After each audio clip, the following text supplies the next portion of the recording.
Hi, I'm Jeff Stark. Thanks for joining me today. The last couple of videos have been addressing the issue of marital unfaithfulness and what happens in those kinds of situations and how can biblical counseling really help.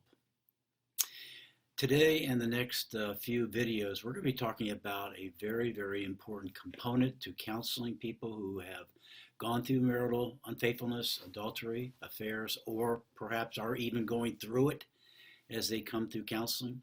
Not everybody who comes to Christian counseling is over the affair. Sometimes it's continuing to take place.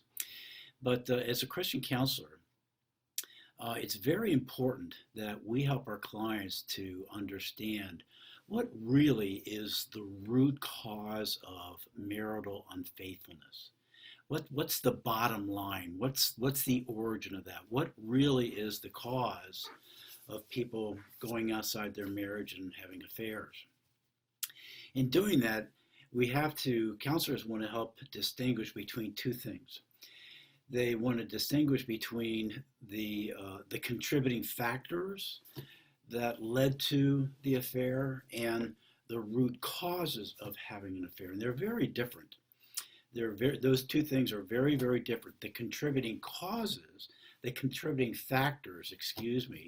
that usually surround a husband and wife and the matters of affair. The contributing factors, as opposed to what really is the reason, the root cause of marital unfaithfulness. And it's very important to delineate those two things early on in the beginning. I don't think most Christian counselors really do that.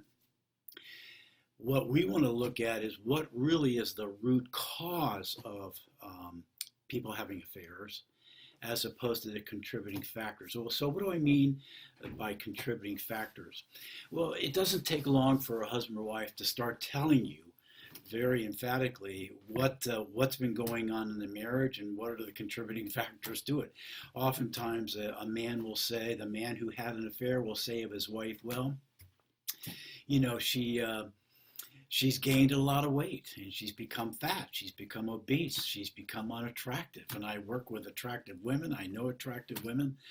They're in my neighborhood and they're at the gym, whatever, and it's very hard to resist the temptation to be involved in inappropriate ways with them. When I come home and I see my wife, she doesn't take care of herself. She seems to have given up on herself. She's gained a lot of weight. She's no longer attracted to me. Or he might say, that, and also she spends a lot of money. She adds up money on the credit card. We're always in debt. She doesn't listen to me. She won't live according to a budget.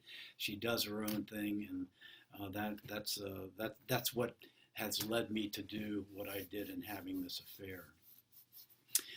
Sometimes couples, a wife or a husband in this case, might say, well, our kids, we have three, they're grown, they've left the house, and now my wife spends her time all evening on TV, or perhaps she's flipping through her phone or iPad or whatever, doing social media, and she's doing that every night and for hours at night, and I'm lonely. She's finding all of her companionship now on Facebook and on other social media venues.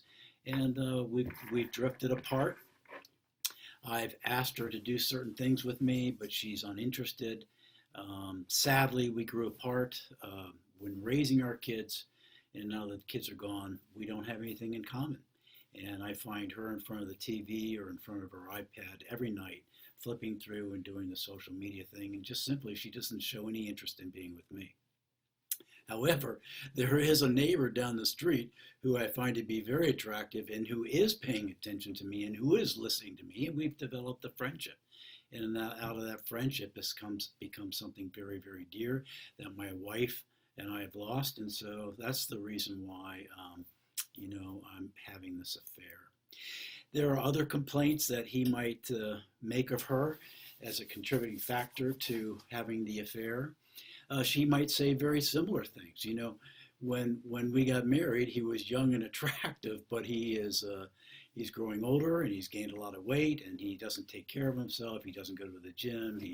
He's eating a lot. He drinks a lot. And by the way, he drinks every night.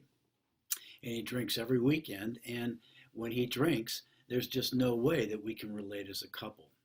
He's intoxicated, and when he drinks, he plays his video games, and those video games have become more important to me, more important than me, and that's why and I found a guy who's interested in me, and he takes care of himself, and he seems to be very concerned about me, and that's why I left my husband and had this affair with this other man.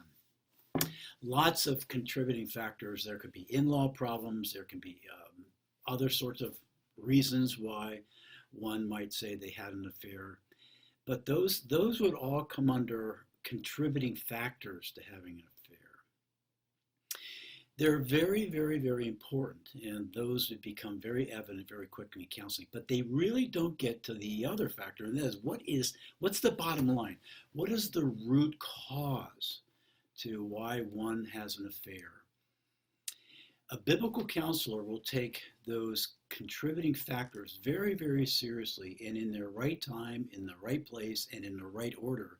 A biblical counselor will address every one of those contributing factors. But more important than the contributing factors is getting down to the root cause.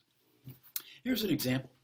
If your car is sputtering and stalling, you'll take it to the mechanic, and the mechanic may say, well, you're good to go. I changed the oil, and I think the problem's solved. Well, you take it out on the road, and it's continuing to sputter.